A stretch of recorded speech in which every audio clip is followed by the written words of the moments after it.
In today's video, I'm going to teach you how to delete a tax rate in Xero. This is really useful if you've got old or incorrect tax rates cluttering up your list and you want to keep things clean and accurate. Before we get started, just a quick note. You can only delete tax rates that aren't in use on any existing transactions.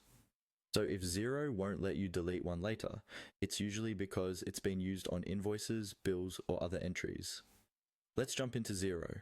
From your Xero dashboard, look towards the top of the screen for the main navigation menu.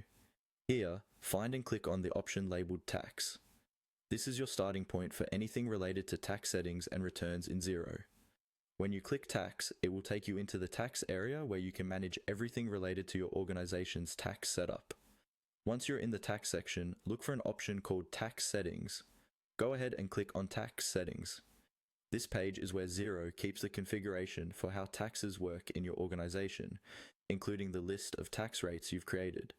Think of this as the control panel for all your tax rules. On the tax settings page, you'll see different sections. What you want to find is the area labeled Manual Tax Rates.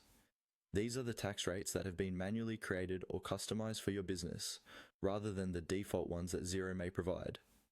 Click on Manual Tax Rates to open the full list. Now you should see a table or list of all your manual tax rates. Take a moment here to carefully find the specific tax rate you want to delete.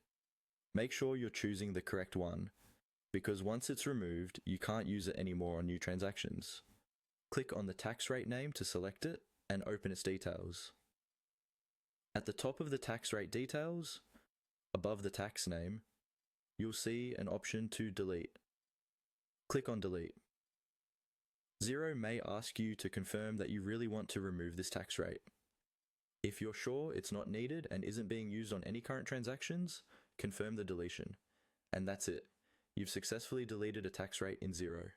This simple process helps keep your tax list tidy and ensures that only valid, up-to-date tax rates are available when you're creating invoices, bills, and other transactions.